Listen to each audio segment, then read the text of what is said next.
பிதா குமாரன் பரிசுத்தாவியின் நாமத்தினாலே ஞானஸ்நானம் கொடுத்ததாய் வசனமே இல்லை. பிதா குமாரன் பரிசுத்தாவியின் நாமத்தினாலே ஒருவனும் ஞானஸ்நானம் கொடுத்ததாய் இந்த வேத புத்தகத்திலே இல்லை. பிதா குமாரன் பரிசுத்தாவியின் நாமத்தினாலே ஞானஸ்நானம் கொடுத்தார்கள் என்பதற்கு வசன ஆதாரம் இல்லை, இல்லவே இல்லை சொல்லிட்டேன். அதே போல மறுபடியும் சொல்லுகிறேன், பிதா குமாரன் பரிசுத்தாவியின் நாமத்தினாலே ஒருவனும் ஞானஸ்நானம் கொடுத்ததாய் இந்த வேத புத்தகத்திலே இல்லை. ஏதேன் தோட்டத்தில் என்ன நடந்ததோ அதுதான் இன்னும் நடந்து கொண்டிருக்கிறது. தேவன் வேறு இயேசு வேறு என்று நான் சொல்லவில்லை. இவர் வேறே, பிதா வேற தேவன். பைபிளே சொல்லுதியா தேவன் இயேசு, அவர் வல்லமை உள்ள தேவன். ரோமர் 9:6 சர்வத்திற்கும் மேலான தேவன் என்று எழுதப்பட்டிருக்கிறது. இயேசுவே ஆண்டவர், இயேசுவே கர்த்தர், இயேசுவே சர்வ வல்லமை உள்ள தேவன். இயேசு வேறு என்று சொல்லவில்லை. இவர் வேறே, பிதா வேற தேவன் வேற. அப்படித்தான் எழுதப்பட்டிருக்கிறது. தேவன் மாம்சத்தில் வெளிப்பட்டார் என்று எழுதப்பட்டிருக்கிறது. ஆனால் தேவனே மனுஷனாய் வந்திருக்கிறார் என்று எழுதப்பட்டிருக்கிறது. தேவன் வேறு இயேசு வேறு என்று நான் சொல்லவில்லை. இவர் வேறே, பிதா வேற தேவன் வேற. 1 தீமோத்தேயு 3:16 இவர் மாம்சத்தில் வெளிப்பட்ட தேவன் என்று வேதம் சொல்லுகிறது. யோவான் 10:30 நானும் பிதாவும் சமம் என்று சொல்லுகிறார். அவர் தன்னை தேவன் என்று சொல்லுகிறார் என்று புரிந்து கொண்டே அவர்கள் கல்லை எடுப்பார்கள் என்று யோவான் 10:33 சொல்லுகிறது. பாவ மன்னிப்பு தருகிறவர் தேவன் தான், நம்ம எல்லாருக்கும் தெரியும். பாவ மன்னிப்பு தருகிற தேவன் தான். இயேசுவே தருவதால் இவர் தேவன் தான்.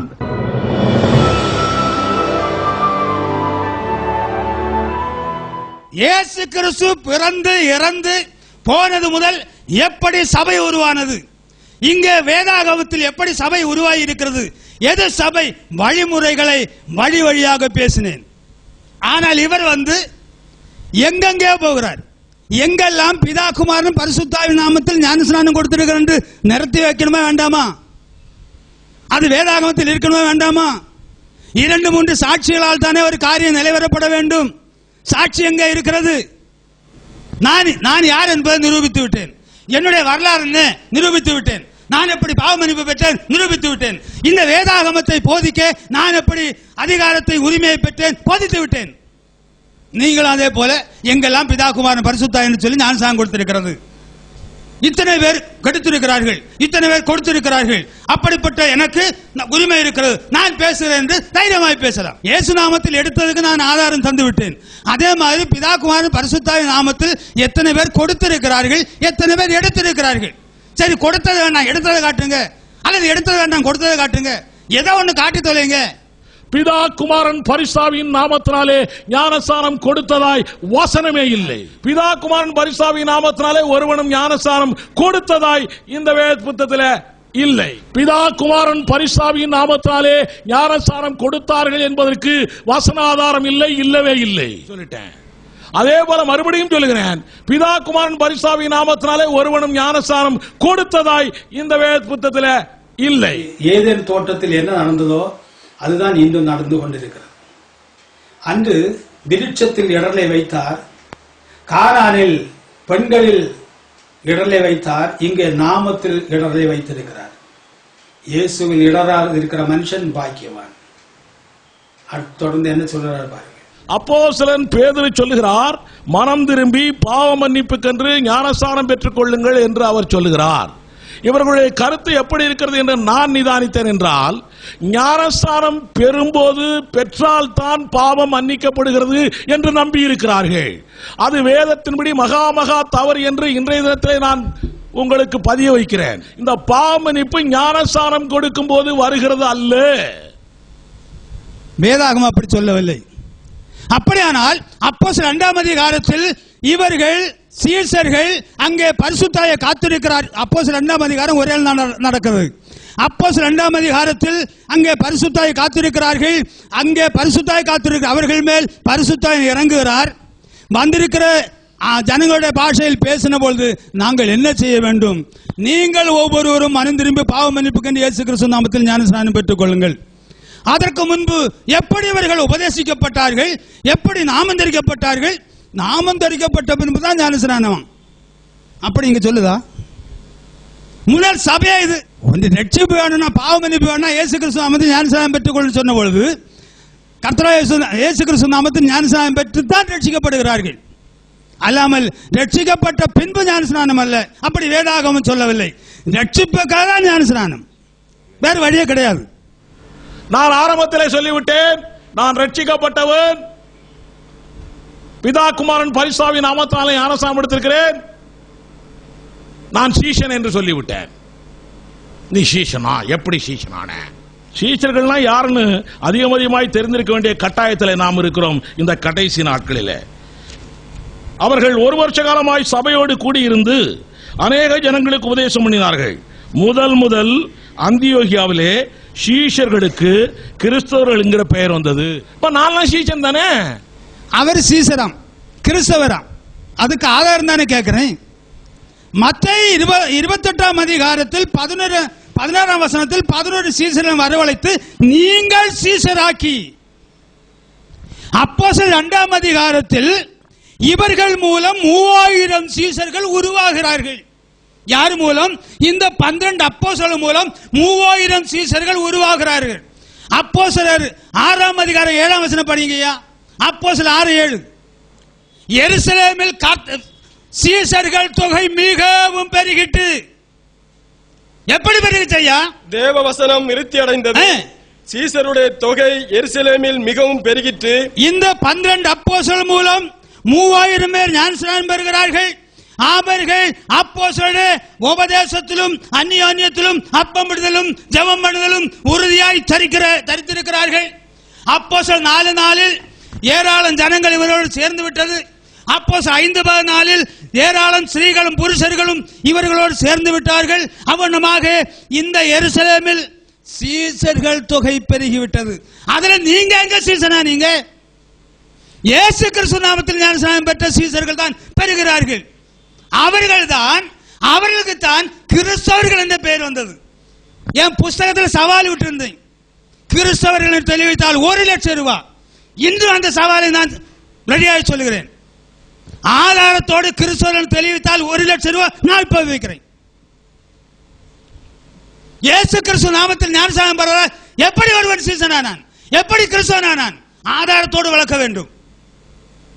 இது வரலாறு வழிமுறை. ரோம சபைக்கு எழுதுகிறார் ரோம நிருபத்தை.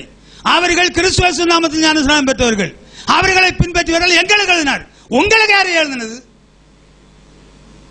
1 கொரிந்தியர் 1ஆம் அதிகாரம் 13ஆம் வசனத்தின்படி சிலுவையில் அறையப்பட்ட இயேசு கிறிஸ்து நாமத்தில் ஞானஸ்நானம் பெற்றவர்களுக்கு தான் நிருபம் எழுதப்படுகிறது. கலாத்தியர் 3:27 படி பதவி அல்ல, ஞானஸ்நானம் கிறிஸ்துவை தரித்துக் கொண்டவர்கள் தான் எழுதப்படுகிறது. அப்போஸ்தலர் 19:5 படி எபேசு சபையாருக்கு கர்த்தராகிய இயேசு நாமத்தில் ஞானஸ்நானம் பெற்றவர்கள் எழுதப்படுகிறது. இயேசு இப்படி சொன்னார், இயேசு எனக்கு சொன்னார், நானும் சீசன் தான், அப்படி சொல்வதற்கு இங்க நிரூபம் எழுதவில்லை. தனக்குத்தானே சீசனானவர்களுக்கு அப்போஸ்தலர் 2 படி பாவ மன்னிப்பை பெறாத எவருக்கு இந்த நிரூபத்தை யாரும் எழுதவில்லை. அதே போல அந்த கொலோசிய நிரூபமானாலும் சரி, வார்த்தையினாலாவது கிரியையினாலாவது எதை செய்தாலும் கர்த்தராகிய இயேசு நாமத்தில் ஞானஸ்நானம் பெற்றவர்களுக்கு தான் நிரூபம் எழுதப்படுகிறது. என்னுடைய கேள்வி, நீங்கள் யார்? நீங்கள் எப்படி பாவ மன்னிப்பு பெற்றீர்கள்? உங்களுக்கு எழுதப்பட்ட நிரூபம் எழுது.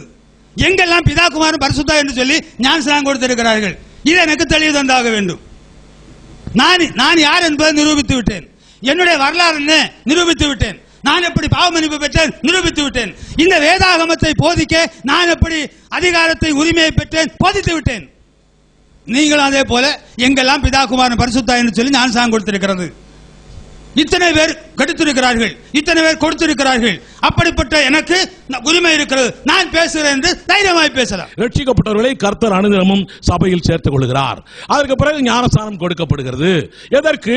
இவன் ரட்சிக்கப்பட்டான் என்பதற்கு அடையாளமாய் கொடுக்கப்படுகிறது. அவனுக்கு பிதா குமாரன் பரிசுத்தாவியின் நாமத்தினாலே ஞானஸ்நானம் கொடுக்கிறோம். பிதா குமாரன் பரிசுத்தாவியின் நாமத்தினாலே ஞானஸ்நானம் கொடுத்ததாய் வசனமே இல்லை. ரட்சிக்கப்பட்டவர்களை கர்த்தர் அனுதினமும் சபையில் சேர்த்துக் கொள்கிறார். அதற்கு பிறகு ஞானஸ்நானம் கொடுக்கப்படுகிறது. அவனுக்கு பிதா குமாரன் பரிசுத்தாவியின் நாமத்தினாலே ஞானஸ்நானம் கொடுக்கிறோம்.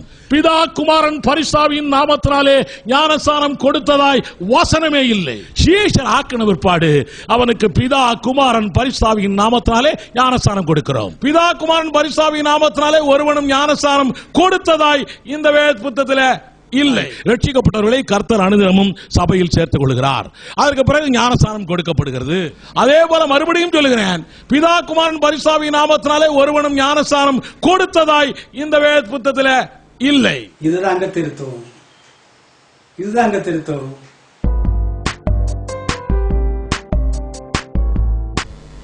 ஆதியிலேயே திருத்துவம் உண்டு என்று நாங்கள் சொல்லவில்லை, நான் சொல்லவில்லை.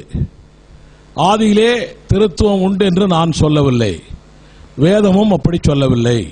தேவன் ஒருவரே, அவருக்கு பெயரே கிடையாது, மனிதனாய் பெயரே கிடையாது, தேவையில்லை.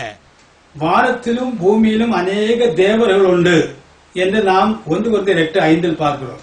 அப்படியே அநேக தேவர்கள் இருக்கும்போது இவர் ஆராதிக்கிற தேவன் யார்? எந்த தேவனுடைய பெயரை சொல்லி இவர் ஆராதிப்பார்? தேவர்கள் அநேகர் இருக்கிறார்களே. இப்ப பிதா என்று பார்த்தால் கூட யோவான் 8:44 ஒரு பிதா இருக்கிறார். இவருடைய பிதா யார்? கர்த்தர் என்று போட்டால் நீங்க ஏதோ இயேசு இயேசுன்னு சொல்லிட்டு உட்கார்ந்திருக்கீங்க. இல்ல,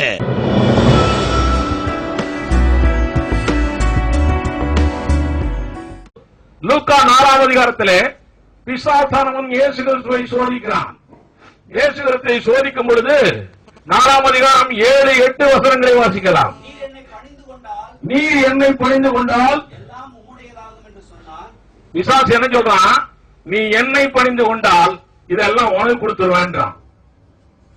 இயேசு அவனுக்கு பிரதியுத்தரமாக, எனக்கு பின்னாக போ சாத்தானே, உன் தேவனாகிய கர்த்தரை பணிந்து கொண்டு,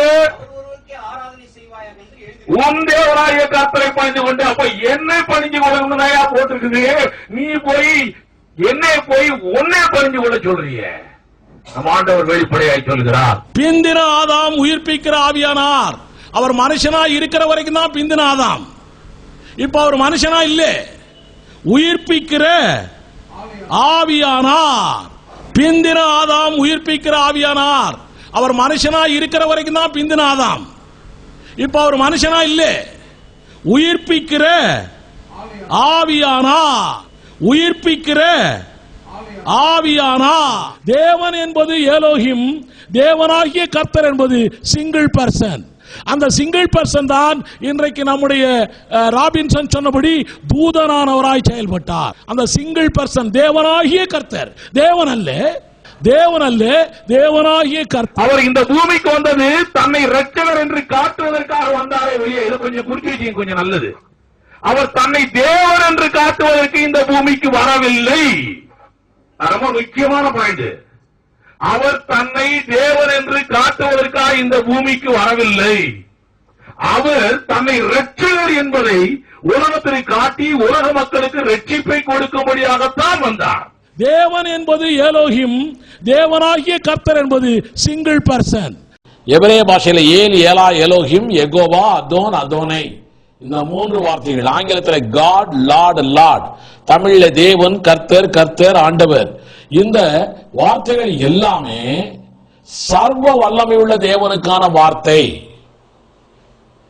இயேசுவை வேதம் சொல்லுகிறது கர்த்தராகிய இயேசு கிறிஸ்து என்று அழைக்கிறது. கர்த்தரும் இரட்சகருமாகிய இயேசு கிறிஸ்து என்று சொல்லுகிறது. ஆண்டவனே என் தேவனே என்று சொல்லப்பட்டிருக்கிறது. அப்படி என்றால் இந்த இயேசு சர்வ வல்லமை உள்ள தேவன் தான். எபிரேய பாஷையிலே ஏல், ஏலா, எலோஹிம் என்ற வார்த்தை தான் தேவனுக்கு போடப்பட்டிருக்கிறது. ஆங்கிலத்திலே அது காட் என்று போடப்பட்டிருக்கிறது. தமிழிலே தேவன், கர்த்தர் என்று எழுதப்பட்டிருக்கிறது. வசன ஆதாரம் ஆதியாகமம் 1ஆம் அதிகாரம் 1ஆம் வசனம். எபிரேய பாஷையிலே எகோவா என்று போடப்பட்டிருக்கிறதற்கு ஆங்கிலத்திலே லார்ட், LORD, கேபிட்டல் லெட்டர், 4 எழுத்துமே கேபிட்டல் லெட்டர், LORD, லார்ட். தமிழிலே கர்த்தர். வசன ஆதாரம் ஆதியாகமம் 2ஆம் அதிகாரம் 4ஆம் வசனம், யாத்திராகமம் 34ஆம் அதிகாரம் 6ஆம் வசனம். இந்த வார்த்தைகள் எல்லாமே சர்வ வல்லமையுள்ள தேவனுக்கான வார்த்தை. இயேசுவை வேதம் சொல்லுகிறது கர்த்தராகிய இயேசு கிறிஸ்து என்று அழைக்கிறது. கர்த்தரும் இரட்சகருமாகிய இயேசு கிறிஸ்து என்று சொல்லுகிறது. ஆண்டவனே என் தேவனே என்று சொல்லப்பட்டிருக்கிறது. அப்படி என்றால் இந்த இயேசு சர்வ வல்லமையுள்ள தேவன் தான். ஆதியாகமத்தை எழுதும் பொழுது ஆதியாகமம் 1ஆம் அதிகாரம் முழுவதும் தேவன் தேவன் தேவன் என்றுதான் வரும். 1ஆம் அதிகாரம் முழுவதும் தேவன் என்றால் மூல பாஷையிலே ஏலோஹிம். ஏலோஹிம் என்றால் மோர் தென் 2. நவுன்லே அது பன்மை. ஏலோகிம் என்றால் அது பன்மை என்று சொல்லிவிட்டார். இந்த வேதாகமத்தில் நியாயவிருஷம் 3ஆம் அதிகாரம் 8ஆம் அதிகாரம் 33 பாகால் பேரீத்தை தேவன் சொல்லி இருக்கிறது. 3 தேவனா? பாகால் பேரீத்து 3 தேவனா? ஏலோகிம் தானா? நியாயவிருஷம் 11:24 காமோஸ் ஏலோகிம். நியாயவிருஷம் 16:23 தாகோன் ஏலோகிம். 1 ராஜா 11:5 அஸ்தரோத் ஏலோகிம். தேவன் என்றால் ஏலோகிம் என்று சொன்னார். இவர்கள் எல்லாம் தேவன் என்று சொல்லப்பட்டிருக்கிறது. இவர்களை தேவன் என்று சொல்லப்பட்டிருக்கு. இவர்கள் தேவன் தான், இவர்கள் மூவர் தான் என்று விளக்கம் தர வேண்டும். பாகால் பேரீத்து ஏலோகிம். 2 ராஜா 19:37 நித்ரோத் ஏலோகிம். அவ்வாறு இவர்களெல்லாம் ஏலோகிம் தான் என்று சொல்லப்பட்டிருக்கு. அதாவது நியாயாதிபதிகள் 16:23 பெலிஸ்தரின் பிரபுக்கள் தங்களுடைய பகையார் சிம்சோனை தம்முடைய தேவன் ஏலோகிம் நம்முடைய கைகள் ஒப்பு கொடுத்தார் என்று சொல்லி தங்கள் தேவனாகிய நாகோனுக்கு அல்லது ஏலோகிக்கு ஒரு பெரிய பலியை செலுத்தினார்கள் என்று சொல்லியிருக்கு. அப்படியானால் இவர்கள் எல்லாம் ஏலோகிம் தான் என்று விளக்கம் தர வேண்டும். இவர்கள் எல்லாம் ஏலோகி மூவர் இவர்கள் எல்லாம் மூவர் தான் எனக்கு விளக்கம் தர வேண்டும். எபிரேய பாஷையிலே ஏலோகிம் என்ற வார்த்தை தான் தேவனுக்கு போடப்பட்டிருக்கிறது. ஆங்கிலத்திலே அது காட் என்று போடப்பட்டிருக்கிறது. தமிழிலே தேவன் கர்த்தர் என்று எழுதப்பட்டிருக்கிறது. வசன ஆதாரம் ஆதியாகமம் 1ஆம் அதிகாரம் 1ஆம் வசனம். சங்கீதம் 2:7 தீர்மானத்தின் விவரம் சொல்லுவேன். குமாரனை நோக்கி நீர் என்னுடைய குமாரன், இன்று நான் உன்னை ஜெனிப்பித்தேன். தேவன் குமாரனாகிய தேவனை பார்த்து சொல்லுகிறார், நான் இன்று உன்னை ஜெனிப்பித்தேன். ஆக 2 பேர் இருக்கிறார்கள்.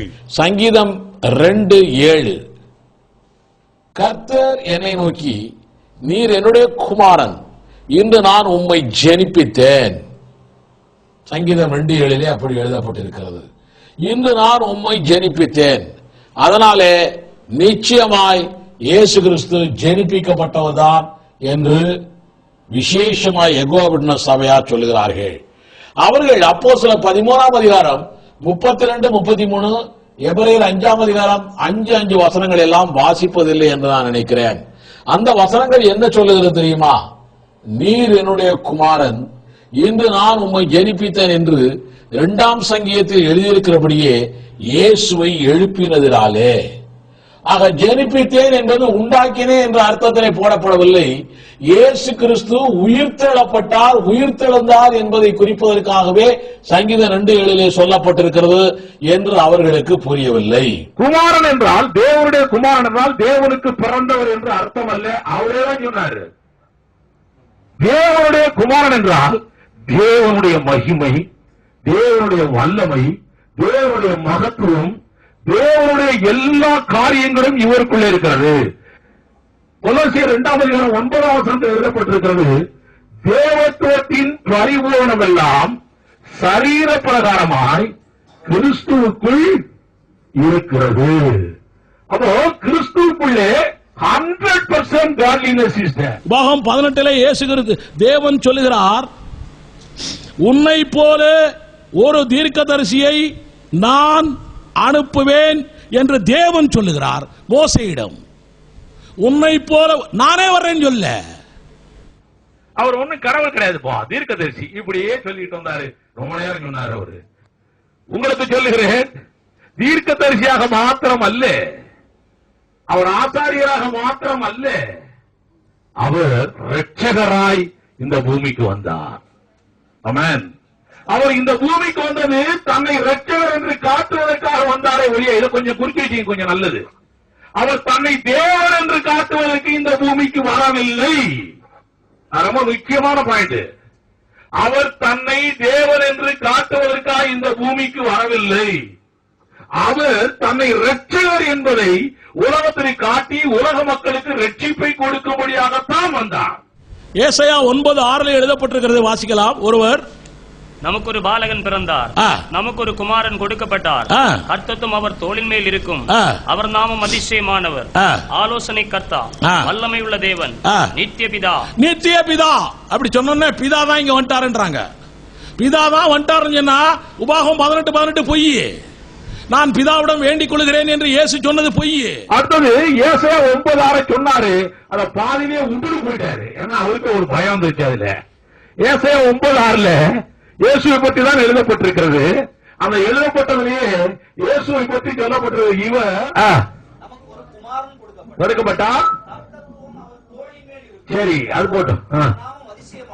அதிசயமானவர், ஆலோசனை கர்த்தர், வல்லமையுள்ள தேவன். பைபிளே சொல்லுறியா தேவன் இயேசு, அவர் வல்லமை உள்ள தேவன். ஏசாயா 9:6-7 இவரை நித்திய பிதா என்று சொல்லப்பட்டிருக்கிறது.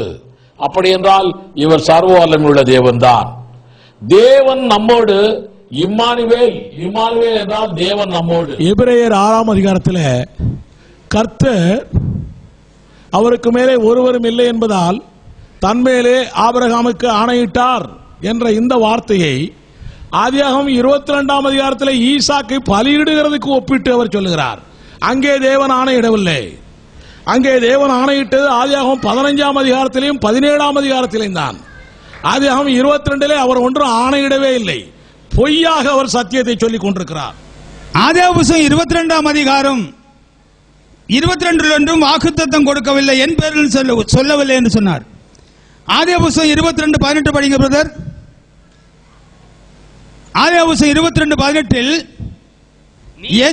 கீழ்ப்படிந்தபடியினால் உன் சந்ததிக்குள் பூமியில் உள்ள சகல ஜாதிகளும் ஆசீர்வதிக்கப்படும் என்று என் பேரில் ஆணையிட்டேன். என் பேரில் ஆணையிட்டேன் என்று கர்த்தர் சொல்லுகிறார். அந்த எபிரேய புத்தகம் 6ஆம் அதிகாரம் 13 படியுங்கள். எபிரேயர் 6:13. ஆபிரகாமுக்கு தேவன் வாக்குத்தத்தம் பண்ணினபோது, ஆபிரகாமுக்கு தேவன் வாக்குத்தத்தம் பண்ணினபோது பெரியவர் ஒருவரும் ஆணையிடும்படி தன்னிலும் பெரியவர் ஒருவர் இல்லாதபடியினாலே ஆணையிட்டு தமது பேரில் ஆணையிட்டார். அப்படியானால் அதை இவர் பொய்யாக்கி விட்டார். அங்கே தேவன் தமது பேரில் ஆணையிட்டார், அவரிலும் பெரியவர் ஒருவர் இல்லை என்று வேதம் சொல்லுகிறது. அது யார்? கர்த்தர் இயேசு கிறிஸ்து நான் நிரூபித்து விட்டேன், அதை மறுதலித்து விட்டார். மகிமையின் தேவனை ஆபிரகாம் பார்த்தானாம். பைத்தியக்காரனான மகிமையின் உருவத்தை ஒரு மனிதனும் இந்த கண்களினால் பார்க்க முடியாது. மகிமையின் ரூபத்தை, மகிமையின் தேவனை ஆபிரகாம் காணவில்லை என்று சொன்னார். அப்போஸ்தலர் 7:2 படிங்க. அப்போஸ்தலர் 7:2. அதற்கு அவன், சகோதரரே, பிதாக்களே கேளுங்கள். நம்முடைய பிதாவாகிய ஆபிரகாம் காராரூரிலே குடியிருக்கிறதற்கு முன்னமே மெசொப்பொத்தாமியா நாட்டிலே இருக்கும்போது மகிமையின் தேவன் அவனுக்கு தரிசனமாகி. இந்த வசனத்தை பொய்யாக்கி விட்டார். இந்த வசனத்தை பொய்யாக்கி விட்டார். மகிமையின் தேவன் தரிசனமானாரா இல்லையா? கடவுள் தேவன் மனிதனாய் வந்தார் என்பதை நாங்கள் ஒத்துக்கொள்கிறோம்.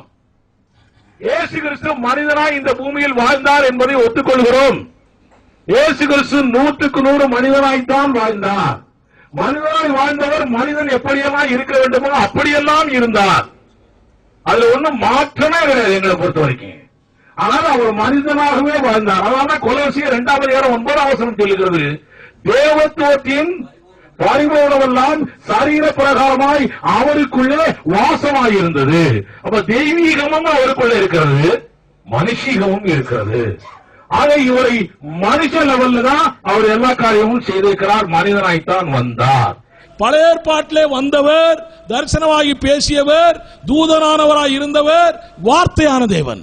இயேசு அல்ல, மனுஷனா வந்தவர் படம் அவருக்கு இயேசு என்ற பெயர். வார்த்தையான தேவன், அந்த வார்த்தையானவர் இவரே இயேசுவாக மனிதனாக இந்த பூமிக்கு வந்தார். இயேசு அல்ல, அல்லாஹ்வாகிய தேவனே ஈசாவாக வந்தார். வார்த்தை நான் பேசுறேன்னா என்னுடைய வார்த்தை தான். நான் என்னுடைய வார்த்தை தான் சேவியர், சேவியர் தான் வார்த்தை. நாங்க ரெண்டே ஒண்ணுதான். அதே போல அல்லாவும் அல்லாவுடைய வார்த்தையும் ஒன்றுதான்.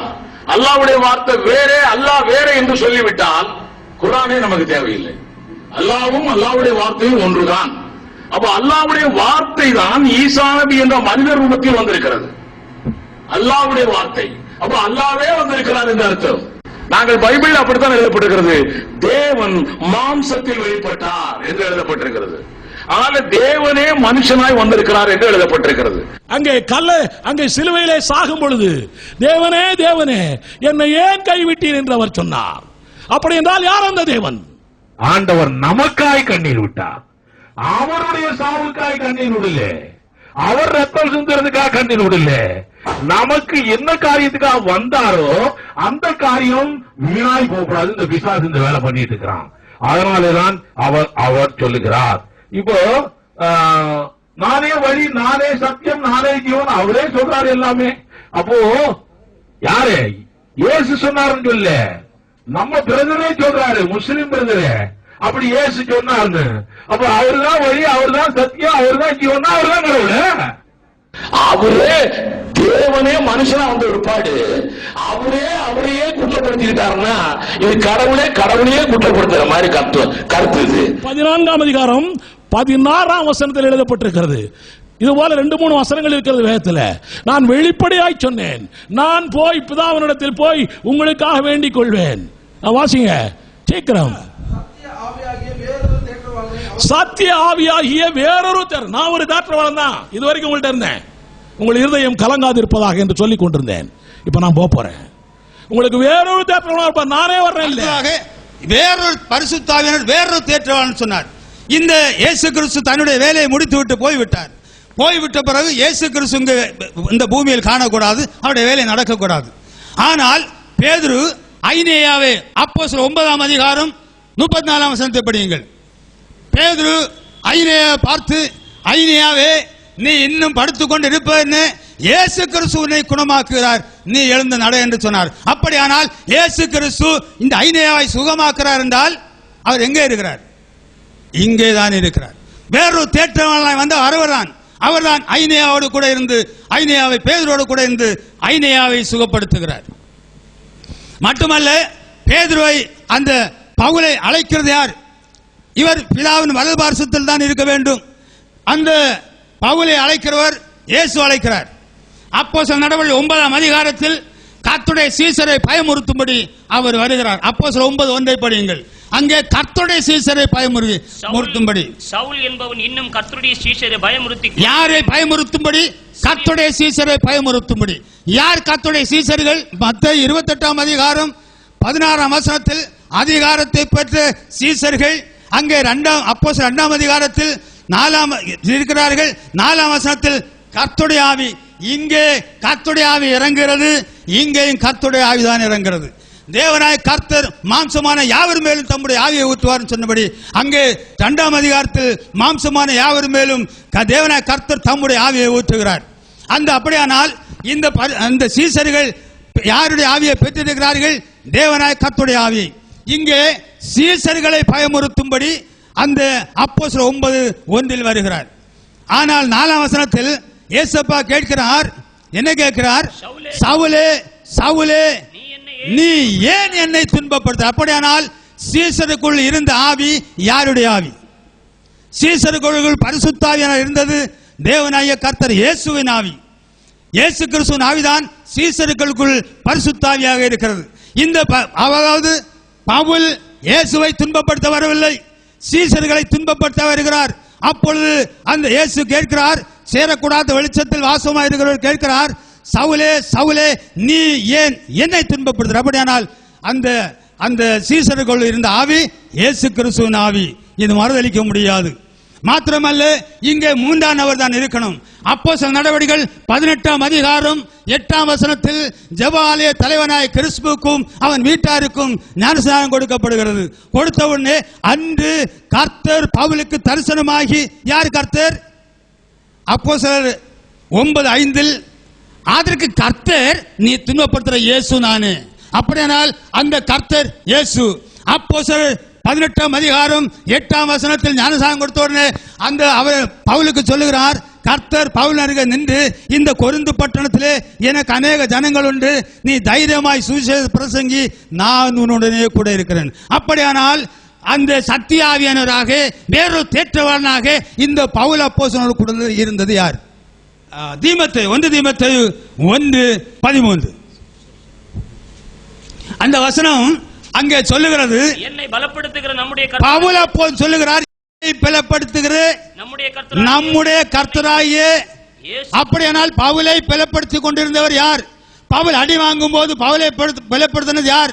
பவுல் ஜெயிலில் கிடக்கும் போது பவுலை பலப்படுத்தினது யார்? 2 தீமோத்தேயு 4:22 படியுங்கள்.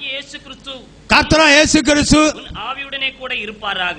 இந்த வசனத்தை மறுகடந்து வேறொரு தேற்றவாளன் என்பது வேற என்ன நீங்கள் சாட்சி தர வேண்டும். அந்த பிலிப்பியர் 4:13 வசனத்தை படியுங்கள். பிலிப்பியர் 4:13. என்னை பவுல் அப்போது சொல்லுகிறார், அடி வாங்கும் போது சொல்லுகிறார், ஜெயிலில் கிடக்கும் போது சொல்லுகிறார், பட்டினி கிடக்கும் போது சொல்லுகிறார், என்னை பலப்படுத்துற கிறிஸ்துவனாலே, என்னை பலப்படுத்துற மூன்றானவராலே இல்ல, என்னை பலப்படுத்துற வேறொரு தேற்றவாளன் இல்ல. வேறொரு தேற்றவாளன் யாரு? இந்த சரீரத்தை, மனித சரீரத்தை மாற்றி வேறொரு தேற்றவாளனாக வருகிறேன் சொல்லுகிறார். அப்படியானால் அந்த திருத்துவத்தில் மூன்றானவர் யார் என்பதை தெளிவுபடுத்த வேண்டும் வசன ஆதாரத்தோடு கூட. ஆக பிதா ஒருவர் இருக்கிறார், இவர் ஒருவர் இருக்கிறார், ஆவியானவர் ஒருவர் இருக்கிறார். தேவன் வேறு இயேசு வேறு என்று நான் சொல்லவில்லை. இவர் வேறே, பிதா வேற, தேவன் வேற. கர்த்தர் வேறு, இயேசு வேறு என்று சொல்லவில்லை. இவர் வேறே, பிதா வேற, தேவன் வேற. கடவுள் தேவன் மனிதனாய் வந்தார் என்பதை நாங்கள் ஒத்துக்கொள்கிறோம். இயேசு கிறிஸ்து மனிதனாய் இந்த பூமியில் வாழ்ந்தார் என்பதை ஒத்துக்கொள்கிறோம். இயேசு கிறிஸ்து 100% மனிதனாய்த்தான் வாழ்ந்தார். மனிதனாய் வாழ்ந்தவர் மனிதன் எப்படியெல்லாம் இருக்க வேண்டுமோ அப்படியெல்லாம் இருந்தார். அதுல ஒன்றும் மாற்றமே கிடையாது எங்களை பொறுத்த வரைக்கும். ஆனால் அவர் மனிதனாகவே வாழ்ந்தார். அதனால கொலோசியர் 2:9 சொல்லுகிறது, தேவத்துவத்தின் பரிபூரணமெல்லாம் சரீர பிரகாரமாய் அவருக்குள்ளே வாசமாயிருந்தது. அப்ப தெய்வீகமும் அவருக்குள்ளே இருக்கிறது, மனுஷீகமும் இருக்கிறது. அதை இவரை மனுஷ லெவல்ல தான் அவர் எல்லா காரியமும் செய்திருக்கிறார், மனிதனாய்த்தான் வந்தார். இன்னொன்னு, இது அல்லாஹ்வுடைய பிள்ளைன்னு சொல்றதெல்லாம் தப்பான காரியம் என்று குர்ஆன்ல எழுதப்பட்டிருக்கிறது.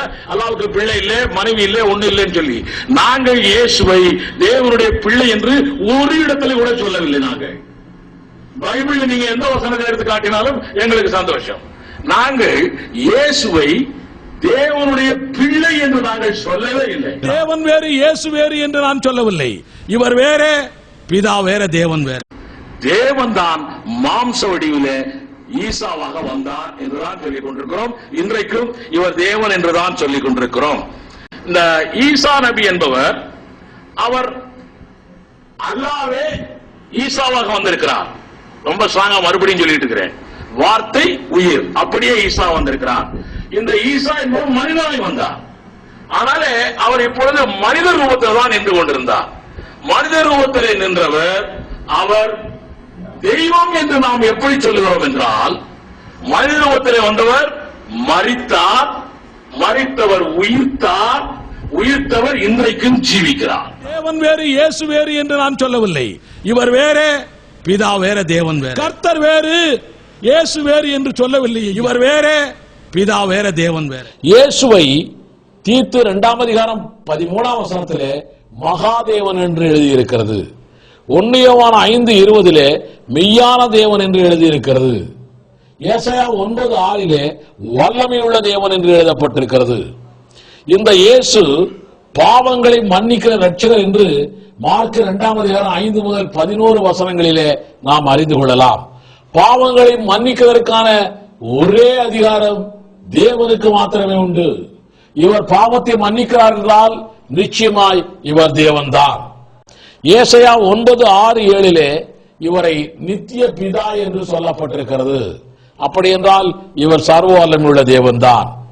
தேவன் நம்மோடு, இம்மானுவேல், இம்மானுவேல் என்றால் தேவன் நம்மோடு. 1 தீமோத்தேயு 3:16 God is with us. அப்படி என்றால் இயேசு பூமியே மனிதனாய் வந்தபோது அவருக்கு இம்மானுவேல் என்று பெயரிடுவாயாக. அவருடைய அர்த்தம் என்ன? தேவன் நம்மோடு. அப்படி என்றால் இயேசு தேவன் என்றுதானே அர்த்தம். தேவன் மாம்சத்திலே வெளிப்பட்டார் என்று 1 தீமோத்தேயு 3:16 சொல்லுகிறது அல்லவா? அப்படி என்றால் இயேசு தேவன் தானே. பாவங்களை மன்னிக்கிற ரட்சகர் தேவன்தான் என்பதை நாம் அல்ல, அங்கே இருக்கக்கூடிய வேதபாரகர்களே சொல்லுகிறார்கள். வாசிக்கிறேன், அங்கே உட்கார்ந்திருந்த வேதபாரர்களில் சிலர், இவன் இப்படி தேவதூஷணம் சொல்லுகிறது என்ன? தேவன் ஒருவரே அன்றி பாவங்களை மன்னிக்கத்தக்கவர் யார்? மார்க் 2:6-7 எனவே இயேசு கிறிஸ்து தேவன்தான். என் நாமத்தினாலே பிதாவினிடத்திலே கேளுங்கள், என் நாமத்தினாலே பிதாவினிடத்தில் கேளுங்கள், பிதா கொடுப்பார், நான் பிதாவை கொடுக்க சொல்லுவேன். இதுதான் வசனத்துடைய அர்த்தம். அப்ப பிதாவிடத்தில் தான் நீ பேச வேண்டும், கேட்க வேண்டும். அவர் எனக்கு ஜெபம் சொல்லி கொடுத்தது கூட பரிசுத்தமுள்ள பரமபிதாவே, அப்படித்தான் ஜெபம் சொல்லி கொடுத்திருக்கிறார். ஆக பிதா ஒருவர் இருக்கிறார், இவர் ஒருவர் இருக்கிறார், ஆவியானவர் ஒருவர் இருக்கிறார்.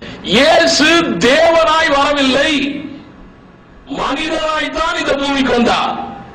மனிதனுடைய குணாதிசயங்கள் என்னென்னவெல்லாம் இருந்ததோ அத்தனையும் அவருக்கு உண்டு. தேவனாய் வரவில்லை, அதனாலதான் சாப்பிட்டாரு, அதனாலதான் அவருக்கு மலஜலம் கழிச்சாரு. இந்த காரியத்தை புரிஞ்சுக்கணும். முதல்ல திரும்ப திரும்ப தேவன் சொன்னா சாப்பிடுவாரா, தேவன் சொன்னா கல்யாணம் பண்ணிப்பாரா, தேவன் சொன்னா மலஜலம், இந்த கேள்வியை திரும்ப திரும்ப கேட்க கூடாது. அவர் தேவனாய் வரவில்லை, தேவன் மனிதனாய் வந்திருக்கிறார். அதனால மனிதனை கொடுக்கக்கூடிய அத்தனை குணாதிசயங்களும் அவரிடத்தில் இருந்தது என்று நாங்கள் சொல்கிறோம். உண்மையிலே நாங்கள் தான் ஒன்லி ஜீசஸ், நாங்கள் தான் இயேசு நாமக்காரர்கள். ஒன்லி ஜீசஸ் சபை என்ற ஒரு சபை இருக்கிறது. ஜீசஸ் தான் அல்மைட்டி காட் என்று அவர்கள் சொல்லுகிறார்கள். உண்மையிலே நாங்கள் தான் ஒன்லி ஜீசஸ், நாங்கள் தான் இயேசு நாமக்காரர்கள். ஒன்லி ஜீசஸ் சபை என்ற ஒரு சபை இருக்கிறது. ஜீசஸ் தான் அல்மைட்டி காட் என்று அவர்கள் சொல்லுகிறார்கள். உண்மையிலே நாங்கள் தான் ஒன்லி ஜீசஸ், நாங்கள் தான் இயேசு நாமக்காரர்கள். உண்மையிலே நாங்கள் தான் ஒன்லி ஜீசஸ், நாங்கள் தான் இயேசு நாமக்காரர்கள். கர்த்தர் வேறு, இயேசு வேறு என்று சொல்லவில்லை. இவர் வேறே, பிதா வேற, தேவன் வேற. இயேசு வேற, தேவன் வேற என்று சொல்லி இங்கே சொன்னார். இயேசு வேற, தேவன் வேற. முதலாவது, நான் தேவன் என்கிறது ஆவியா இருக்கிறவர், ஆவியானவராக செயல்படுவன் தேவன், ஆவியானவராகவும் ரூபமானவராக செயல்படுற ஒருவன் என்று நான் சாட்சியம் வைத்து விட்டேன். இவர் போல் சொன்னார், தேவன் வேறு, தேவன் வேற, இயேசு வேற என்று சொன்னார். தேவன் ஆவியா இருக்கிறார், தேவன் தீர்க்கதரிசியிடத்தில் பேசி இருக்கிறார். தீர்க்கதரிசிகள் பேசினது யாரு? தேவன். அப்போஸ்தலர் 3:18 இயேசு கிறிஸ்து இங்கே ரத்தம் சிந்துவார் என்று சொல்லி தேவன் தம்முடைய தீர்க்கதரிசிகளால் உரைக்கப்பட்டது நிறைவேறு என்று எழுதியிருக்கிறது. இங்க என்ன எழுதி? தேவன் தீர்க்கதரிசிகள் மூலம் எழுதியிருக்கிறார். 1 பேதுரு 1:10-11 இந்த ரட்சிப்பை குறித்து தீர்க்கதரிசிகள் கருத்தாய் ஆராய்ந்து பரிசோதனை பண்ணார்கள். அப்பொழுது தீர்க்கதரிசிகளுக்குள் இருந்த கிறிஸ்துவின் ஆவியானவர் கிறிஸ்துவுக்கு உண்டாகும் பாடுகளை. அப்படியானால் தீர்க்கதரிசிகளுக்குள் இருந்த ஆவியானவர் தேவனா, கிறிஸ்துவின் ஆவியா? தீர்க்கதரிசிகள் உள்ளிருந்த ஆவி கிறிஸ்துவின் ஆவியா, தேவனுடைய ஆவியா? தேவன் வேற, இயேசு வேறன்னு சொல்லிவிட்டார். இப்ப அது ரெண்டும் வேற வேறதான் என்று விளக்கம் தர வேண்டும். இயேசு கிறிஸ்துடைய சரீரம் பரலோகத்திலேயே உற்பத்தியாகி ஆவியானவர் கொண்டு வந்து மரியாளுடைய வயிற்றுக்குள், கற்பப்பைக்குள் வைக்கிறார். அவ்வளவுதான். ஆவியானவர் உருவாகவில்லை. ஏற்பாட்டிலே வந்தவர், பழைய ஏற்பாட்டிலே தரிசனமானவர், பழைய ஏற்பாட்டிலே எல்லாரோடும் பேசியவர், 198% தூதனானவராக வார்த்தையானவர் தான் வந்தார். இந்த தூதனானவராக வந்த வார்த்தையானவர் தான் யோவான் 1 சொல்லப்பட்டபடி இயேசுவாக மனிதனாக இந்த பூமிக்கு வந்தார். பழைய ஏற்பாட்டிலே வந்தவர், தரிசனமாகி பேசியவர், தூதனானவராக இருந்தவர், வார்த்தையான தேவன், இயேசு அல்ல. அல்லாவே ஈசாவாக வந்திருக்கிறார். ரொம்ப ஸ்ட்ராங்கா மறுபடியும் சொல்லிட்டு இருக்கிறேன். வார்த்தை உயிர், அப்படியே ஈசா வந்திருக்கிறார். இந்த ஈசா என்பவர் மனிதனாய் வந்தார். ஆனாலே அவர் இப்பொழுது மனித ரூபத்தில் தான் நின்று கொண்டிருந்தார். மனித ரூபத்தில் நின்றவர் அவர் தெய்வம் என்று நாம் எப்படி சொல்லுகிறோம் என்றால், மனித ரூபத்தில் வந்தவர் மரித்தார், மரித்தவர் உயிர்த்தார், உயிர்த்தவர் இன்றைக்கும் ஜீவிக்கிறார். மரித்தவர் மரித்தார், உயிர்த்தார், இன்றைக்கும் ஜீவிக்கிறார். தேவன் வேறு, இயேசு வேறு என்று நான் சொல்லவில்லை. இவர் வேறே, பிதா வேற, தேவன் வேற. கர்த்தர் வேறு, இயேசு வேறு என்று சொல்லவில்லை. இவர் வேறே, பிதா வேற, தேவன் வேற. தோமா இயேசு கிறிஸ்துவுடைய காலிலே விழுந்து என் ஆண்டவனே என் தேவனே என்று சொல்லி இயேசுவை தேவனாய் ஏற்றுக்கொண்டிருக்கிறானே. இயேசு கிறிஸ்து சொன்னார், நானும் பிதாவும் ஒன்றாயிருக்கிறோம். யோவான் 10:30-31. இதை சொன்னவுடனே அங்கே இருந்த இஸ்ரவேல் மக்கள் எல்லாரும் இயேசுவின் மேல் கல்லை எறிகிறார்கள். காரணம் என்ன? இவன் தன்னை தேவன் என்று சொல்லுகிறானே என்பதனாலே. இயேசுவே சொல்கிறார், நானும் பிதாவும் ஒன்றாயிருக்கிறோம். தேவன் வேறு இயேசு வேறு என்று நான் சொல்லவில்லை. இவர் வேறு, பிதா வேறு, தேவன் வேறு. கர்த்தர் வேறு இயேசு வேறு என்று சொல்லவில்லை. இவர் வேறு, பிதா வேறு, தேவன் வேறு. தன்னை தேவகுமாரன் என்று சொன்னவுடனே பிரதான ஆசாரியன் வஸ்திரங்களை கிழித்துக் கொண்டு தேவதூஷணம் சொன்னார் என்று சொல்லுகிறானே. காரணம் என்ன? தேவகுமாரன் என்றால் சன் ஆஃப் காட், தேவனுடைய பிள்ளை என்று அர்த்தம் அல்ல.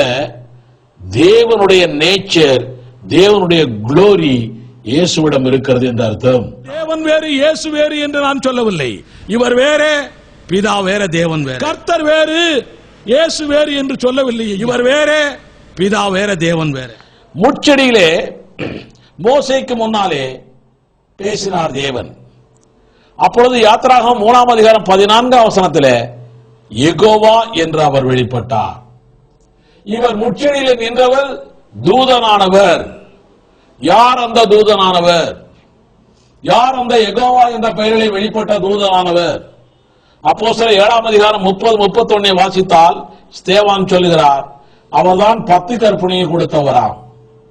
இவர்தான் அப்போஸ்தலர் 7:53-38 சொல்லப்பட்டிருக்கிறது. 10 கற்பனை கொடுத்தவரும் தேவன், மோசேக்கு முன்னாலே முச்செடியிலே நின்றவரும் தேவன். யார் அவர்? கெத்செமனேயிலே இயேசு கிறிஸ்துவை பிடிக்க வருகிறார்கள். இயேசு கேட்கிறார், நீங்கள் யாரை தேடி வந்தீர்கள்? நசரேயனாகிய இயேசுவை தேடி வந்தோம். உடனே இயேசு சொல்லுகிறார், ஐ ஆம். ஐ ஆம். யோவான் 18:6 ஐ ஆம் என்று சொன்ன உடனே அவர்கள் எல்லாரும் பின்னிட்டு விழுந்தார்களே. காரணம் என்ன? இந்த ஐ ஆம் என்ற வார்த்தை தான் அன்றைக்கு முச்செடியிலே மோசேக்கு முன்னாலே சொல்லப்பட்ட வார்த்தை. இந்த ஐ ஆம் என்றால் இருக்கிறவராகவே இருக்கிறேன், யெகோவா. ஆக கெத்செமனே தோட்டத்தில் இருந்தவர் யெகோவா தேவன். அவரிடத்திலிருந்து யெகோவா சக்தி வெளிப்படுகிறது. இவர் நிச்சயமாய் தேவன் தான்.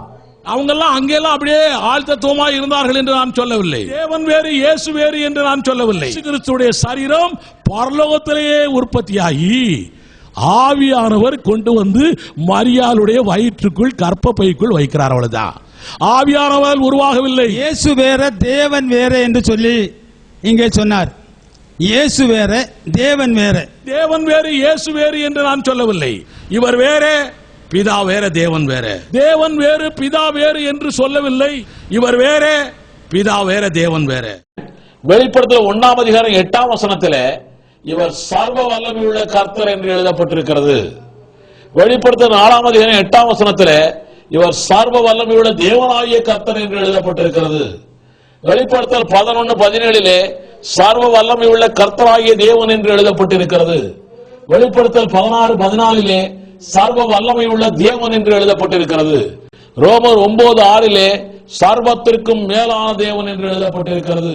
இயேசுவே ஆண்டவர், இயேசுவே கர்த்தர், இயேசுவே சர்வ வல்லமையுள்ள தேவன். கர்த்தராகிய இயேசு லார்ட், யெகோவா தேவன், எலோஹிம். இயேசுவே சர்வ வல்லமையுள்ள தேவன். கர்த்தர் என்று போட்டால் நீங்க ஏதோ இயேசு இயேசுன்னு சொல்லிட்டு உட்கார்ந்திருக்கீங்க. இல்ல, ஆவியானவருக்கும் கர்த்தர். 2 கொரிந்தியர் 3:17 கர்த்தரே ஆவியானவர், ஆவியானவர் கர்த்தரே. ஆக ஆவியானவரும் கர்த்தர் தான், இயேசுவும் கர்த்தர் தான், பிதாவாகிய தேவனும் கர்த்தர் தான். கர்த்தர்னு போட்டா இயேசு என்று அர்த்தம் அல்ல. கர்த்தராகிய இயேசு லார்ட், யெகோவா தேவன், எலோஹிம். தேவன் வேறு இயேசு வேறு என்று நான் சொல்லவில்லை. தேவன் வேறு பிதா வேறு என்று சொல்லவில்லை. தேவன் வேறு இயேசு வேறு என்று நான் சொல்லவில்லை. இவர் வேறு, பிதா வேறு, தேவன் வேறு. தானியேல் 7:13-14 வாசிக்கிறேன். அது கத்தோலிக்க பைபிளிலே இருக்கிறது. அதை நான் வாசிக்கிறேன், கேளுங்கள். மனுஷகுமாரன் மேசியா இயேசு வழிபட தகுதியானவர் என்று எழுதப்பட்டிருக்கிறது. சர்வ வல்லமையுள்ள பிதாவுக்கு சமமானவர் என்று எழுதப்பட்டிருக்கிறது. பழைய ஏற்பாட்டிலேயே சொல்லப்பட்டுள்ளது, நிச்சயமாய் இவர் சர்வ வல்லமையுள்ள தேவனுக்கு சமமானவர், இவர் சர்வ வல்லமையுள்ள தேவன் தான். ஹல்லேலூயா. தேவன் வேறு இயேசு வேறு என்று நான் சொல்லவில்லை. தேவன் வேறு பிதா வேறு என்று சொல்லவில்லை. தேவன் வேறு இயேசு வேறு என்று நான் சொல்லவில்லை. இவர் வேறே, பிதா வேற, தேவன் வேற. இந்த இவர் சர்வ வல்லமையுள்ள தேவன் என்று இவரே தன்னுடைய வாயினாலே ஏராளமான வசனங்களை தாராளமாய் சொல்லி இருக்கிறார். இவர் இப்படி சொன்னதனாலேயே இஸ்ரேல் மக்கள் இவரை தேவன் என்று ஏற்றுக்கொள்ள அவர்களால் முடியாத பட்சத்தில் இவரை கல்லுகளால் 3 முறை எறிந்து கொல்லுவதற்கு முயற்சிக்கிறார்கள். 1 தீமோத்தேயு 6ஆம் அதிகாரம் 16ஆம் வசனத்தை அவர் சொன்னார்.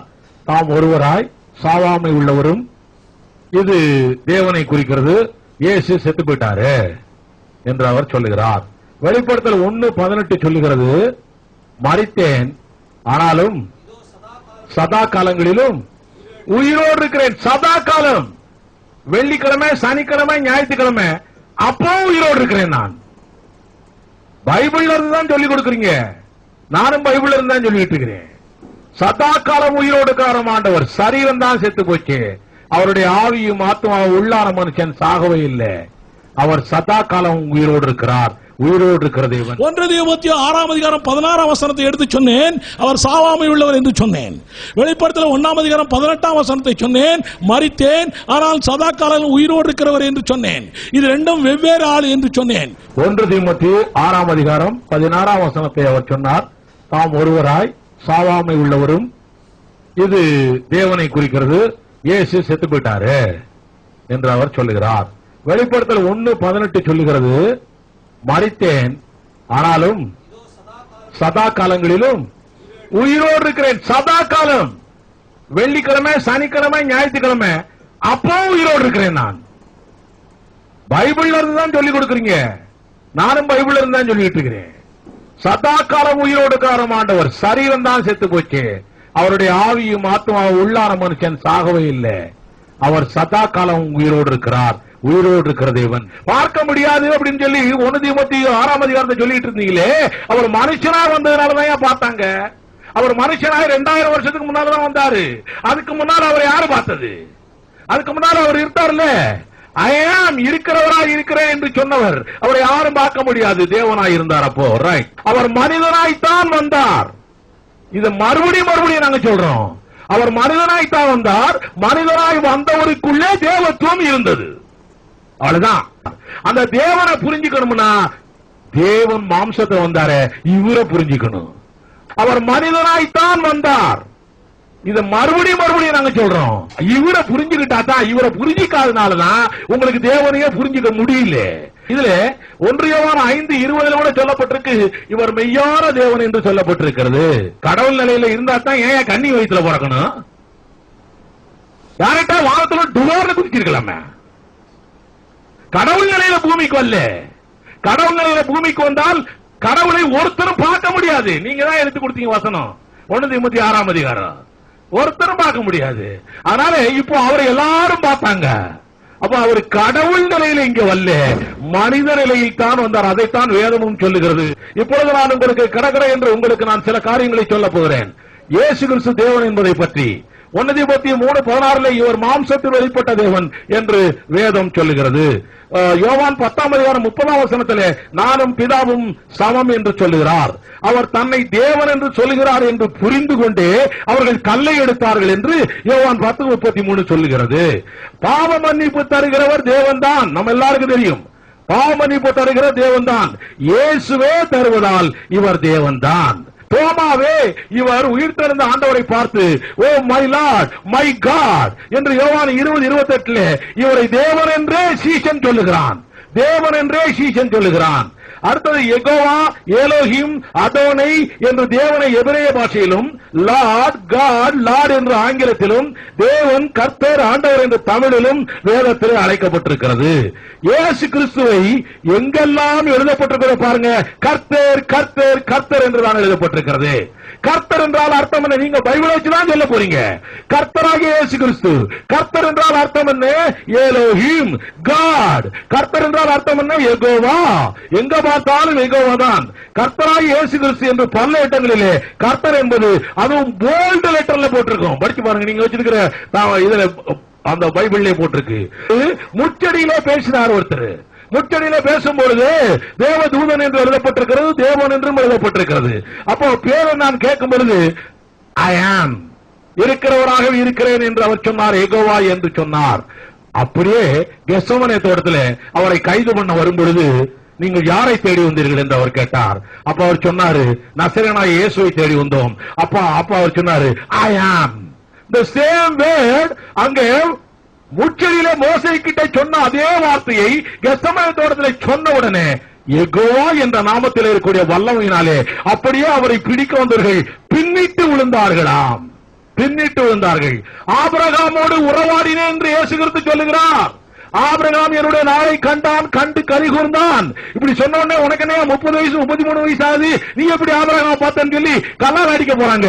அப்பவே இருந்தவர் நாங்கள் ஆராதிக்கிறோம். இப்பொழுது நான் உங்களோடு பேசிக் கொண்டிருக்கிற இந்த இயேசு கிறிஸ்து வார்த்தையாகிய தேவனாய் அங்கே இருந்தார். அவர் பிஃபோர் ஆபிரகாம், ஆபிரகாமுக்கு முன்னாலே அதில் எழுதப்பட்டிருக்கிறது before Abraham I was. Before Abraham I was இல்ல, பிஃபோர் ஆபிரகாம் ஐ ஆம். பிஃபோர் ஆபிரகாம் நான் இருக்கிறவராகவே இருக்கிறேன், ஆபிரகாமோடு உறவாடினேன். இப்படி சொன்ன உடனே கல்ல விட்டு அடிக்க வந்தான். எல்லாரும் அங்க இருக்கிறவன், அங்க இருக்கிற ஆட்கள் இவரை கொண்டவனுக்கு புரியுது இவர் தன்னை தேவன் என்று சொல்லுகிறார் என்று, நமக்கு தான் புரிய மாட்டேங்குது. தேவன் வேறு இயேசு வேறு என்று நான் சொல்லவில்லை. தேவன் வேறு பிதா வேறு என்று சொல்லவில்லை. தேவன் வேறு இயேசு வேறு என்று நான் சொல்லவில்லை. இவர் வேற, பிதா வேற, தேவன் வேற. இதுதாங்க திருத்தம். இதுதாங்க திருத்தம். பழைய ஏற்பாட்டில் தூதனானவராக செயல்படுறார். தேவனும் தூதனும் ஒருவர். அந்த ஆதியாகமம் 48ஆம் அதிகாரம் 15-16 வசனம் அதை சொல்லுகிறது. புதிய ஏற்பாட்டில் தேவனும் மனிதனுமானவர் ஒருவர். நானே அவர் என்று விசுவாசியாவிட்டால், நானே தேவன் என்று விசுவாசியாவிட்டால், நானே உங்கள் பாவங்களை மன்னிக்கிறேன் என்று விசுவாசியாவிட்டால் நீங்கள் உங்கள் பாவங்களில் சாவீர்கள் சொன்னார். பாவங்களை மன்னிக்கிறவர் தான். யார் பாவங்களை மன்னிக்கிறவர்? பிதா, தேவன். அந்த தேவன் தான் நான் என்று நீங்கள் விசுவாசியாவிட்டால் உங்கள் பாவங்களில் சாவீர்கள் சொன்னார். 1 யோவான் 5ஆம் அதிகாரம் 7ஆம் வசனம். மூல பாஷையில் இல்லை என்றால் உங்களுடைய வேத புத்தகத்திலிருந்து கிறுக்கி போடுங்கள் என்று நான் சொல்லிவிட்டேன். மூல பாஷையில் இல்லாததை நீங்கள் வைத்திருக்கிறது மகா பெரிய தவறு. நீங்கள் தேவனுடைய பிள்ளைகளாக இருந்தால் அந்த வசனம் மூல பாஷையில் இல்லை என்று முழுமையாய் நம்பினால், நான் உங்களுக்கு சொல்கிறேன், மேனுஸ்கிரிப்ட் அப்படியே காப்பி பண்ணி எழுதப்பட்டது என்று சொன்னேன். சில இடங்களிலே காப்பி பண்ணும்போது சில இடங்களிலே வித்தியாசமாக காப்பி பண்ணப்பட்டிருக்கிறது. கார்த்தேஷ் என்ற பட்டணத்திலே பிஷப், அவர் பேர் சிப்ரியன், அவர் ஆன்டி ஃபாதர்ஸ் என்ற தன்னுடைய நூலிலே வால்யூம் 5 418ஆம் பக்கம் 423ஆம் பக்கத்திலே சொல்லியிருக்கிறார், இந்த வசனம் யோவானால் எழுதப்பட்டிருக்கிறது என்று அவர் சொல்லியிருக்கிறார். 5ஆம் நூற்றாண்டில் வாழ்ந்த விஜிலியஸ் ஆப் தாப்சஸ் என்பவர் இந்த வசனத்தை மேற்கோள் காட்டியிருக்கிறார், இருக்கிறது என்று சொல்லி. காடெக்ஸ் மாண்டிஃபோர்டி என்ற அந்த புத்தகத்திலும், வால்கேட் என்ற புத்தகத்திலும் இந்த வசனம் இருக்கிறது. கிங் ஜேம்ஸ் வருஷத்திலும் இந்த வசனம் இருக்கிறது. அங்கே பிராக்கெட்ல இல்லை. தமிழிலே, தெலுங்கிலே, கன்னடத்திலே, மலையாளத்திலே இல்லை என்று சொல்லவில்லை, தமிழிலே இருக்கிறது, பிராக்கெட் போட்டிருக்கிறார்கள். அந்த கன்னடம் மலையாளத்தில் இருக்குதா இல்லையா எனக்கு தெரியாது. ஒருவேளை அது இல்லை என்றாலும் எனக்கு அதை பற்றி கவலை இல்லை. காரணம் என்ன? ஒரிஜினல்லே என்ன இருக்கிறது என்று தெரியவில்லை, மேனுஸ்கிரிப்ட்லே இருக்கிறது, இது யோவானால் எழுதப்பட்டிருக்கிறது என்று பண்டைய ஆசிரியர் எழுதியிருக்கிறார். இங்கே என் நாமத்தில் நீங்க எதை கேட்டாலும் அதை செய்வேன் என்று யோவான் 14:14 சொல்லுகிறார். அந்த நாளில் என் நாமத்தில் பிதாவின் நாமத்தில் கேட்டுக்கொள்ள சொல்ல மாட்டேன், என் நாமத்தில் நீங்கள் கேட்டுக்கொள்வீர்கள் சொன்னார். ஆக தொழுகைக்குரியவர் கர்த்தர் இயேசு கிறிஸ்து. அந்த 1:2 படி பிதாவை தான் தொழுது கொள்ள வேண்டும். 1:2 படி எங்களுக்கும் தங்களுக்கும் ஆண்டவராயிருக்கிற நம்முடைய கர்த்தராய் இயேசு கிறிஸ்து நாமத்தை எங்கும் தொழுது கொள்கிற அனைவருக்கும் எழுதுகிறாவது. இங்கே பவுல் சீசரை துன்பப்படுத்துவதற்கு வரும்போது உம்முடைய நாமத்தை தொழுது வந்து யாவரையும் கட்டும்படிக்கு வருகிறானே என்று சொல்லப்பட்டிருக்கிறது. அதே போல 1 பேதுரு 1ஆம் அதிகாரம் 17 அவனவருடைய கிரியைக்கு தக்க நியாயம் விசாரிக்கிற இயேசு கிறிஸ்துவை நீங்கள் பிதாவாக தொழுது கொண்டு வருகிறபடியானால் அவர்தான் நித்திய பிதா. ஏசாயா 9:6 சொல்கிறது. ஆக தொழுகைக்குரியவரும் நித்திய பிதாவும் இயேசு கிறிஸ்து ஒருவர்தான். இருந்தவரும் அவர்தான், இருக்கிறவரும் அவர்தான், வருகிறவரும் அவர்தான். 2 3 பேர் எங்கே கூடியவர் அங்கெல்லாம் இருக்கிறவர் அவர்தான். கிறிஸ்து மகிமை நம்பிக்கை உங்களுக்குள் இருப்பதே அந்த ரகசியம். இனி சிங்காசனத்தை பார்த்தாலும் 2 3 சிங்காசனம் ஒன்றுமில்லை. சிங்காசனத்தை பார்த்தாலும் ஒரு சிங்காசனத்தான் இருக்கிறது. தானியேல் தீர்க்கதரிசியின் புத்தகத்தில் பார்த்தாலும், எசேக்கியேல் தீர்க்கதரிசியின் புத்தகத்தில் பார்த்தாலும், வெளிப்படுத்தல் புத்தகத்தில் பார்த்தாலும், மற்ற சீசர்களுக்கு அந்த 30 அப்போஸ்தலருக்கு எல்லாம் இருக்கிறது. தேவன் இருக்கிற சிங்காசனம் ஒன்றுதான். ஆக 2 3 தேவர்களை காட்ட யாராலும் கூடாத காரியம். இங்கே மத்தேயு, மார்க்கு, லூக்கா, யோவான் 4 புத்தகத்தில் மனிதனாக இருக்கிறார். என் தேவனே ஏன் என்னை கைவிட்டீர்? தீர்க்க தரிசனத்தில் நிறைவேறுதல். சங்கீதம் 22:1 சொல்லப்பட்டது நிறைவேறுதல். அதே போல இங்கே இருந்து அவர் மனுஷீகத்தில் இருந்து எதையெல்லாம் சொன்னாரோ அதெல்லாம் மனுஷீகம். தெய்வீகத்தில் அவர் ஆவியானவராக இருக்கிறார். மனுஷீகத்தில் பழைய ஏற்பாட்டில் தூதனானவராக செயல்படுகிறார். புதிய ஏற்பாட்டில் மனிதனாக செயல்படுகிறார். தேவனை ஒருபோதும் காண முடியாது, அவர் சத்தத்தை கேட்டதும் இல்லை என்று சொல்லப்பட்டது. அப்படியானால் இங்கே பழைய ஏற்பாட்டில் மோசையோடு ஆபிரகாமோடு இவர்கள் பேசினது யார்? இயேசு கிறிஸ்து என்கிறது அங்கே உறுதியாகப்படுகிறது. மட்டுமல்ல, இங்கே நாம் அதாவது ஆதி முதல் அந்த வரை இயேசு கிறிஸ்து ஒருவர் தான் செயல்பட்டு கொண்டிருக்கிறார். ஆவியானவராகவும் அவர் தான் செயல்படுகிறார். முதலாவது நான் விளக்கிவிட்டேன். உடன்படிக்கை பெட்டிக்குள் இருக்கிறதும் அவர்தான். மோசைக்கு தரிசனம் கொடுக்கிறதும் அவர்தான். அந்த ஆலயத்துக்குள் இருக்கிறவர் அவர்தான். ஆலயமாக வந்தவர் அவர்தான். எனக்குள் ஆலயமாக இருக்கிறவர் அவர்தான். எனக்குள் பரிசுத்த ஆவியானவர் இருக்கிறார். ஆனால் நான் தேவனுடைய ஆலயம், பரிசுத்தருடைய ஆலயம். தேவன் எப்படி இருக்கிறார்? ஆவியாக இருக்கிறார். தேவனாகவும் தூதனாகவும் மனிதனாகவும் செயல்படுற ஒருவர் என்று சொல்லிவிட்டேன். இவர்கள் 3 என்று சொல்லிவிட்டார்கள். 3 ஆள் தத்துவத்தை விளக்கவில்லை. அதாவது தேவனாவி, பரிசுத்த ஆவி, இரண்டும் ஆள் தத்துவம் அல்லது ஆவி என்று விளக்கவில்லை. 2 மனிதர்கள் என்று விளக்கவில்லை. ஆக பிதாவாக, சிருஷ்டிப்பில் பிதாவாக, ரட்சிப்பில் மனிதகுமாரனாக, நம்மை வழிநடத்துவதில் பரிசுத்தமுள்ள ஆவியானவராக செயல்படுவர் கர்த்தர் இயேசு கிறிஸ்து ஒருவரே. அதனால் தான் இயேசு கிறிஸ்து நாமத்தில் ஞானஸ்நானம் கொடுத்து அந்த எல்லா பதவிக்கும் உரியவர் ஒருவர் என்பதை அப்போஸ்தலர் 2:2, அப்போஸ்தலர் 8, அப்போஸ்தலர் 10, அப்போஸ்தலர் 19 எல்லாம் நிரூபித்தார்கள். இதுதான் சத்தியம். வேத வசனம் இயேசு கிறிஸ்து ஒருவர் தான் தேவன் என்றும், இயேசு கிறிஸ்து ஒருவர் தான் தொழுகைக்குரியவர் என்றும், இயேசு கிறிஸ்து ஒருவர் தான் பிதாவின் ஸ்தானத்தில் இருக்கிறார் என்றும் வேதாகவும் வெளிப்படுத்துகிறது. தேவன் தான் மாம்சம் வெளிப்பட்டார், இவர் தான் என்று நீங்கள் சோதரிக்கப்பட்ட சர்வத்திற்கு மேலான தேவன். இந்த இயேசு கிறிஸ்துவை தொழுது கொண்டு அவர் நாமத்தில் இருக்கிற ரட்சிப்பை, அதாவது அப்போஸ்தலர் 2:38 படி இயேசு கிறிஸ்து நாமத்தில் ஞானஸ்நானம் பாவ மன்னிப்பு கண்டு இயேசு கிறிஸ்து நாமத்தில் ஞானஸ்நானம் பெற்று அவரை தரித்துக் கொண்டு அவருடைய சரீரமாய் சபையாய் மாறி அவருடைய வருகைக்கு ஆயத்தப்படுவோம். கர்த்தர் நம்மை ஆசீர்வதிப்பாராமே.